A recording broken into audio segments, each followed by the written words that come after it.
For latest information and news, please subscribe Khabre Damdar and click on the notification bell for more updates. दोस्तों नमस्कार, मैं आपके साथ विनीत और आप देख रहे हैं खबरें दमदार।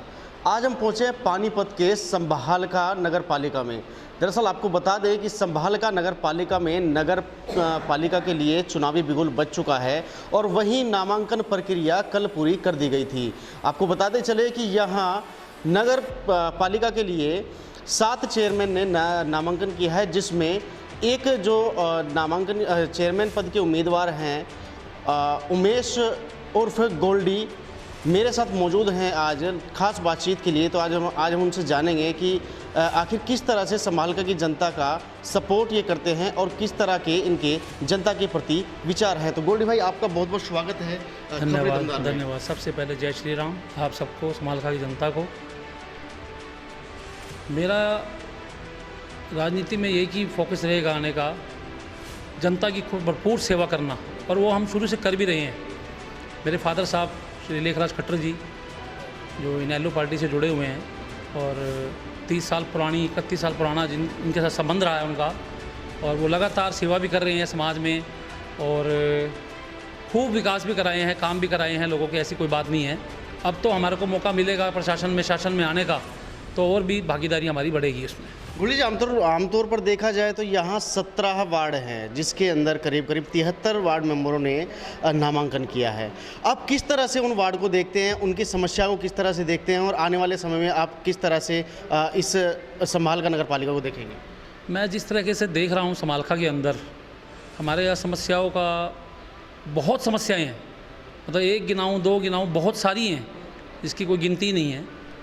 और सबसे प्रमुख समस्याएं तो जो हमारी है, जीटी रोड पे जो हमारा पानी फ्लाईओवर पे पानी नीचे खड़ा हो जाता है, और शौचालय सबसे मेन जो समस्या हमारी यहाँ पे, जो बाहर से बंदा आता है या जो ये नीचे पार्किंग बना रखी है, जो रेडी वाले खड़े हैं या और भी कोई आता है, बुजुर्ग बस अड्डा है, तो वहाँ पे शौचालय की बहुत समस्या है। लोग आते हैं, वो कहीं वॉशरूम जाना है, कहीं जाना है, वो ढूंढते हैं, वो कहाँ उनको अवेलेबल नहीं हो पाता। मेरी प्रमुख समस्या वो रहेगी, बाज़ार में जो मेन पार्किंग की समस्या नहीं है हमारे यहाँ।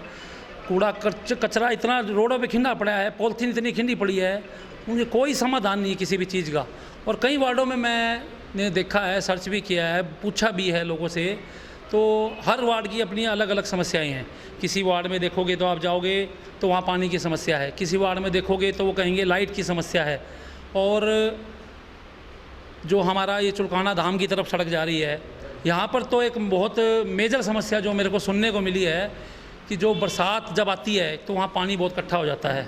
दूसरा, फ्लाईओवर से जो नीचे उतरते हैं तो बहुत ज़्यादा मिट्टी आती है, जो लोगों को, दुकानदारों को जो परेशान कर रही है, जो एक सबसे बड़ी समस्या है।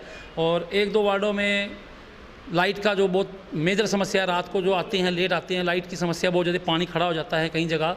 तो छोटी छोटी बहुत सारी समस्याएं हैं। श्याम बाबा जी की तरफ जाते हैं, 1-2 ने बैनर का सवाल उठाया, भाई बैनर नहीं है वहाँ पे, कोई निशान नहीं है, तो उनको पता नहीं लगता रास्ते का, भाई पुल के नीचे से जाएं या पुल के ऊपर से जाएं। तो वो भी मेरी एक विज़न मेरे में आया है, वो उसको मैंने नोट किया अपने यहाँ पे। तो परमात्मा ने, जनता ने अगर आशीर्वाद दिया तो पॉइंट भी नोट सब मैंने कर रखे हैं, जो भी हैं समस्याएं हर वार्ड की, धीरे धीरे लिख भी रहा हूँ आगे, और लोगों से सवाल भी करूँगा, पूछूँगा भी भाई समस्याएं क्या हैं। उन समस्याओं का समाधान भी जब ही निकलेगा। तो लोगों के बीच जा रहे हैं, काम कर रहे हैं, और उसके बाद हम जब परमात्मा ने आशीर्वाद दिया तो काम कराएंगे। चूँकि पूर्व में रही चेयरमैन के सामने भी ये समस्या फेस हुई होगी, तो क्या लगता है कि आखिर उन्हें ये समस्या दिखाई नहीं दी, या फिर कहीं ना कहीं जनता उनको समझा नहीं पाई, ये समस्या उनके संज्ञान में ला नहीं पाई, या फिर वो उनका निस्तारण नहीं कर पाई? किस तरह से देखते हैं? देखो, जो बने हैं, जो कर गए, ये तो चलता रहेगा। सबसे बड़ी जो चीज़ है, परमात्मा सद्बुद्धि दे और काम करने की इच्छा हो तो परमात्मा सब कुछ हो सकता है। सबसे मेन चीज़ है अपनी इच्छा शक्ति और काम करना, समाज में रहना, लोगों की सेवा करना। और हम इसी मिट्टी में पैदा हुए हैं, इसी मिट्टी में खेले कूदे बड़े हुए हैं। मेरे फादर साहब ने, ठीक है, वो अध्यक्ष के तौर पे रहे हैं एक पार्टी के साथ, तो अध्यक्ष के तौर पे होते हुए भी हमने अपने तरफ से जो भी हमारे से बन पड़ता था समाज के लिए किया है। और जब एक प्रशासन, शासन या किसी चीज़ में जिम्मेवारी आ जाती है या उसके बाद हमारी हिस्सेदारी आ जाती है, तो और भी ज़ोर शोर से काम होता है।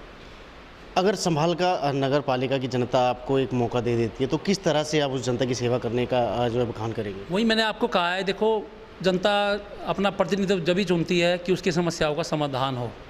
और हम ऐसा नहीं है कि वोट लेने के लिए जाएं और उसके बाद उनसे मिलें ना, उनसे संवाद ना हो, ये चीज़ बिल्कुल नहीं होगी। ना मैंने अपने पापा से सीखी है, ना मेरे फादर साहब से सीखी है, क्योंकि वो भी शुरू से ही जनता के बीच में ही रहे हैं और काम करा रहे हैं, करते भी रहे हैं और आगे भी करते रहेंगे। और लोगों का आशीर्वाद रहेगा तो थोड़ा सा बंदा जब पावर में आ जाता है तो उसको हौसला मिलता है काम करवाने का, करने का। तो मैं चाहूँगा कि जनता का प्यार मिल रहा है और आगे भी मिलेगा और बनेंगे और जीतेंगे और काम कराएंगे। संभालका की जनता को आप क्या संदेश देना चाहेंगे इस चुनाव के चलते, क्या कहना चाहिए? मैं यही कहूँगा कि किसी भी जात पात या किसी भी इससे ऊपर उठ के अच्छे आदमी का चुनाव करें, जो आपके लिए बीच में हमेशा खड़ा रहे, आपको मिले, जो आपको 24 घंटे तत्पर रहे। आप उस बंदे की सर्च करिए, उनसे पूछिए, उस बंदे को वोट दें। आपने अभी जात पात का एक मुद्दा उठाया कि किस तरह से आप जात पात को देखते हैं, किस तरह से वो ये तो राजनीति है यहाँ पे, तो जात पात देखो मैं देखता ही आ रहा हूँ हो रही है। पर मैं ये चाहूँगा कि पब्लिक जनता बहुत समझदार है हमारी, तो उनको भी दिखता है कि वोट जो है ना, वोट की ताकत बहुत बड़ी होती है। और वो ये चाहेगी कि अपने अच्छे, जो बिल्कुल जिसकी साफ छवि है, जो बिल्कुल जनता के बीच में रहा है, और उनको भी पता है कि कैसे काम कराना है, किससे काम कराना है, और जो जाएगा काम करने के लिए मना भी नहीं करेगा, तो वो जनता सब जानती है। और परमात्मा का आशीर्वाद है, श्री राम जी ने हमारे को दिया है, ये मौका दिया है जो मेरे को, तो मैं इसका भरपूर फ़ायदा उठाऊँगा इसका और लोगों को काम कराऊँगा। चलिए, बहुत बहुत शुक्रिया आपका उमेश जी हमसे जुड़ने के लिए। तो देखिए, आज हमारे साथ जुड़े थे उमेश कुमार उर्फ गोल्डी, जो कि संभालका नगर पालिका के चेयरमैन पद के दावेदार हैं। हालांकि इनका मैसेज है कि जनता उस व्यक्ति को सपोर्ट करे जो जनता के साथ खड़ा है। आगे देखना होगा, जब परिणाम जब आएंगे तो इसका क्या रिजल्ट सामने आता है। कैमरा पर्सन के साथ विनीत कुमार, खबरें दमदार, संभालका, Panipat. For latest information and news, please subscribe Khabre Damdar and click on the notification bell for more updates.